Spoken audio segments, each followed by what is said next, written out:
أعوذ بالله من الشيطان الرجيم. بسم الله الرحمن الرحيم. الحمد لله، الصلاة والسلام على رسول الله، ثم أما بعد. امام نووی رحمه الله در کتاب ریاض الصالحینش میگوید باب سنت الظهری، یعنی باب در مسئله سنت نماز پیشین. سنت نماز پیشین چی طور و چند رکعت و کی باید خوانده شود. امام نووی رحمه الله در زیر این باب چند حدیث درباره سنت نماز پیشین برامون تقدیم میکند. اولین حدیث این باب حدیث 1112 می باشد.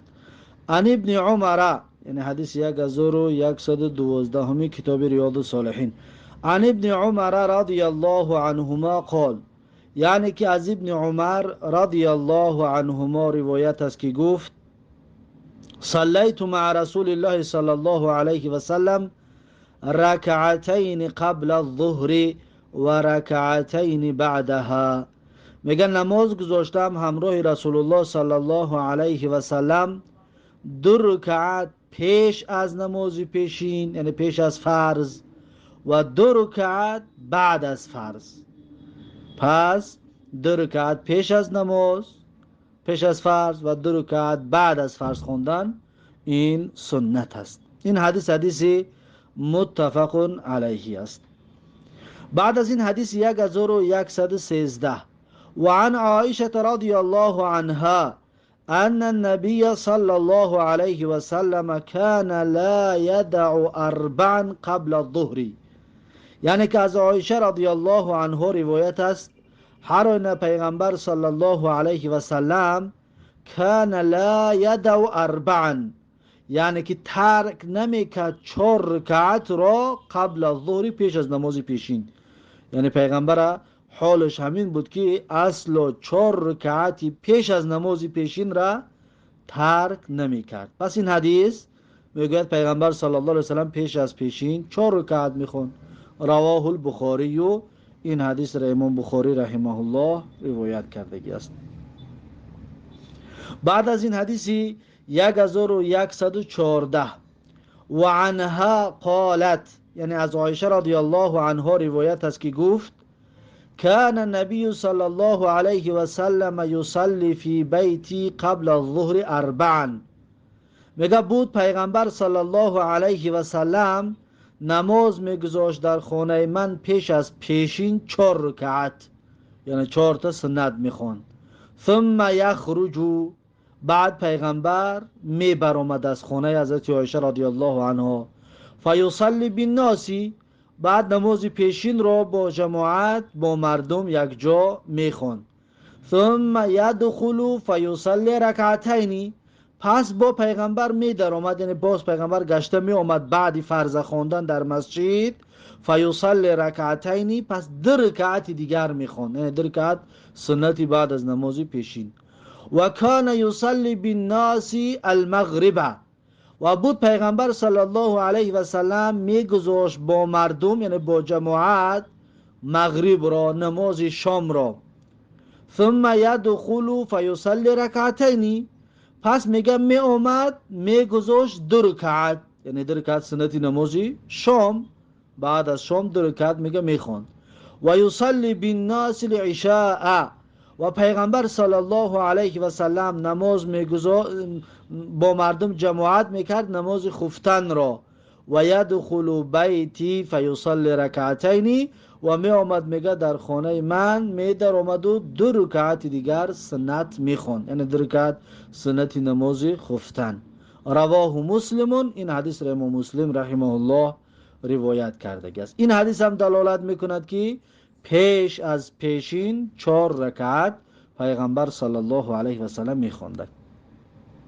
بعد از این حدیث 1115 و عن ام حبیبه رضی الله عنها قالت، از ام حبیبه رضی الله عنها روایت است که گفت قال رسول الله صلی الله علیه و سلم، میگه پیغمبر صلی الله علیه و سلم گفت که من حافظ على 4 رکعات قبل الظهر، یعنی هر کسی که محافظت بکند یا پایبند باشد به 4 رکعتی پیش از نماز پیشین، یعنی هر کسی که پایبند به خواندن 4 رکعت سنت نماز پیشین باشد و 4 بعدها و 4 رکعت سنت دیگر بعد از پیشین، 4 تا دیگر بعد از پیشین بخواند، حرمه الله علی النار، الله سبحانه و تعالی این انسان را حرام میگرداند بر آتش دوزخ. این انسان دیگر آتش دوزخ ده نمیدراید به سبب این فضیلت را انجام دادن که بعد از نماز پیشین 4 رکعت، پیش از نماز پیشین 4 تا و بعد از نماز پیشین 4 تا بخواند. رواه ابو داود و ترمذی و قال حدیث حسن صحیح. این حدیث را ابو داود و ترمذی روایت کرده است و گفته است که حدیث حسن و صحیح می باشد. بعد از این حدیث 1116 و عن عبدالله ابن سائب رضی الله عنه، یعنی که از عبدالله ابن سائب رضی الله عنه روایت است ان رسول الله صلی الله علیه و سلم کان یصلی 4 بعد ان تزول الشمس قبل الظهر. میگه که هر آینه پیغمبر صلی الله علیه و سلم 4 رکعت نماز میگذاشتن بعد ان تزول الشمس، یعنی پس از زوال آفتاب، بعد از اونه که آفتاب به طرف غروب میل میکرد، بعد از زوال، یعنی بعد از زوال قبل الظهر، پیش از فرض پیشین خواندن، پیغمبر میگه 4 رکعت میخوان.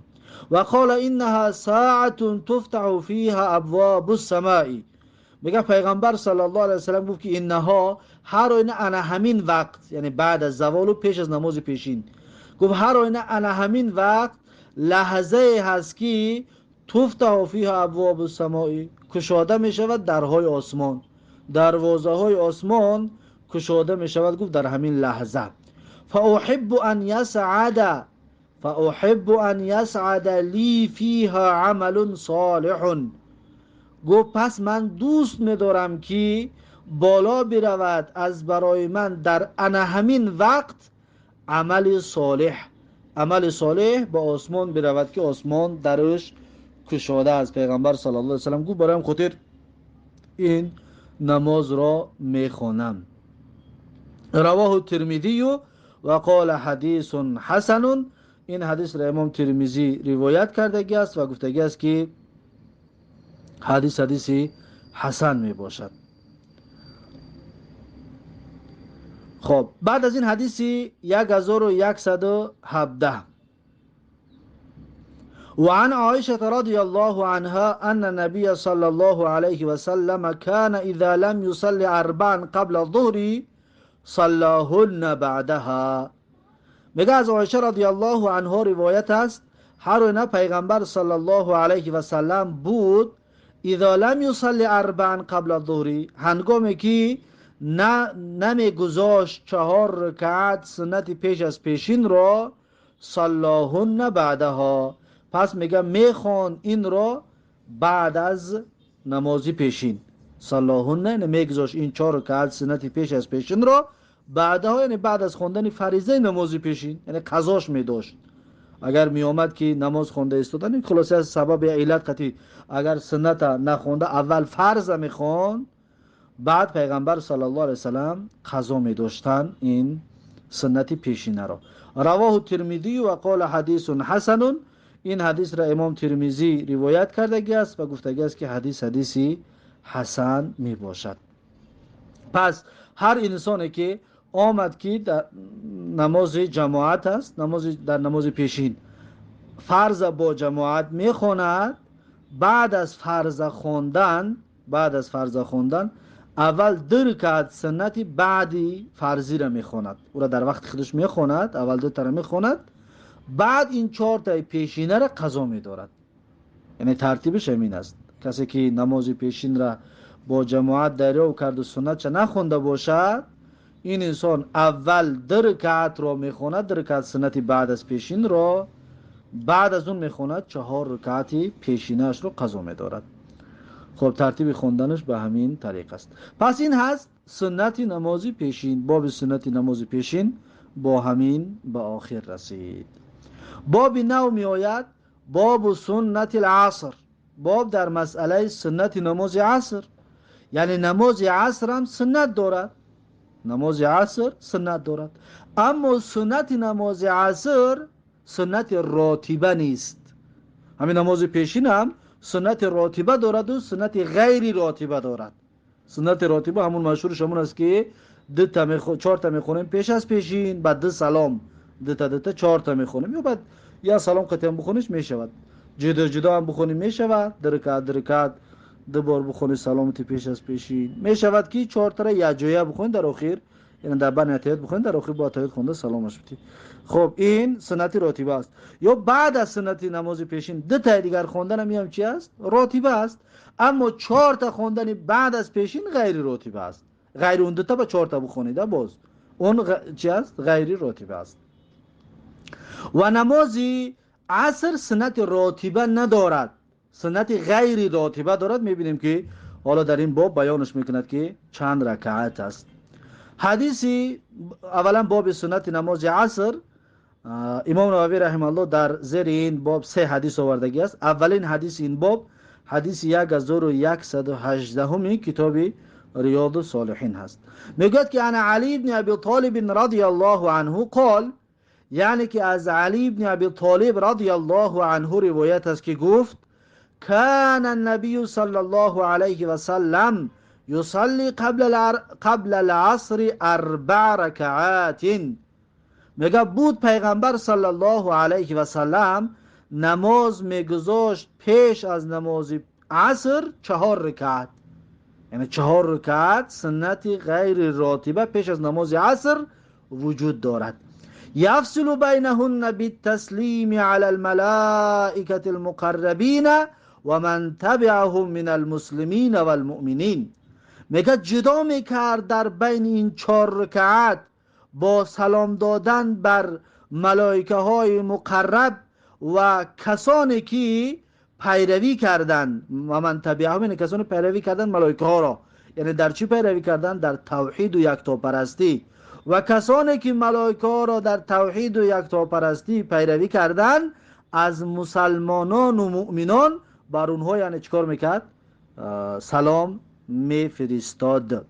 پیغمبر صلی الله علیه و سلم سلام میفرستاد. یعنی که درکات میخوان 4 رکعت سنت عصر را، 4 رکعت سنتی پیش از نماز عصر رو دتا میخوان و سلام میداد. رواه الترمذی و قال حدیث حسن. این حدیث را امام ترمذی رحمه الله روایت کرده و گفته است که حدیثی حسن می باشد. بعد از این حدیث 1119 و عن ابن عمر رضی الله عنهما عن النبي صلی الله علیه و سلم قال، یعنی که از ابن عمر رضی الله عنهما روایت است هر اینه پیغمبر صلی الله علیه و سلم گفتند، از پیغمبر صلی الله علیه و سلم که پیغمبر صلی الله علیه و سلم گفتند که رحم الله امرأ صلى قبل العصر 4. یعنی که پیغمبر صلی الله علیه و سلم دعا کردن، دعای نیک کردن. پیغمبر گفتند که رحمت کند الله تبارک و تعالی شخص را که نماز گذاشتگی است پیش از نماز عصر 4 رکعت، یعنی 4 رکعت سنت نماز عصر را ادا کردگی است. پس پیغمبر صلی الله علیه و سلم درباره اون شخص دعا کرد که الله سبحانه و تعالی رحمتش کند. هر کسی که بخواند، یعنی پیغمبر امر نکرد بلکه دعا کرد که کسی که همین 4 رکعت پیش از نماز عصر را نمازش را بخواند و مورد رحمت و مورد مغفرت الله قرار بگیرد. گفته پیغمبر صلی الله علیه و سلم دعا کردند. رواه ابو داوود و ترمذی و قال حدیث حسن. این حدیث را ابو داوود و ترمذی روایت کرده است و گفته است که حدیث حسن می باشد.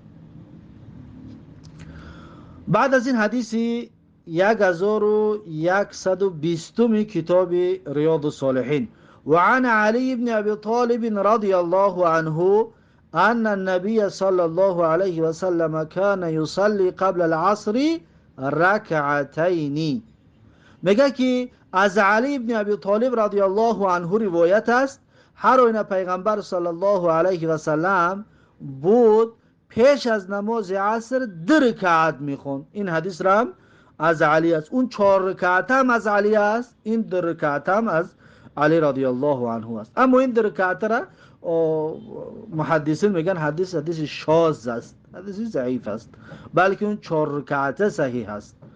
اما این 2 رکعتش میگن حدیثی شاذ است. اما بعض علما میگن که نه، 2 تا سنت است، اگر که 4 تا بخواند اکمال سنت میشود، یعنی 2 تا بخواند انشاءالله اجر و ثوابش رو میگیرد. اما اگر 4 تا بخواند باز تکمیل ترش کرده است. گفته بعضی علما این طور توضیح میدهند این حدیث رو. به هر صورت که 2 رکعت یا 4 رکعت یا افضل تر 4 رکعت سنتی پیش از عصر خوندن فضائل خودش رو دارد. رواه ابو داود به اسناد صحیح. این حدیث را میگه ابو داود با سند صحیح روایت کردگی است. خب این بود باب سنت نماز عصر. با همین این باب با آخر رسید. باب نو باب سنت المغربی بعدها و قبلها. انا اکنون باب در مسئله سنت نماز شام است. نماز شام بعد از خودش اکنون چند رکعت بخونیم و پیش از نماز شام هم سنت غیر راتبه داریم. پس بعد نماز شام سنت راتبه داریم چند رکعت است انشاءالله در این باب میگوید، و پیش از نماز شام هم سنت غیر راتبه داریم چند رکعت است در این باب امام نووی رحمه الله بیانش میکند. این باب رو انشاءالله درسی آینده خواهیم گرفت. پس این بود درس امروزمون. با همین درس امروزه رو به پایان میرسونیم تا درس آینده. الله حافظ و مددگار. بارک الله فیکم و جزاکم الله خیرا و السلام علیکم و رحمت الله و برکاته.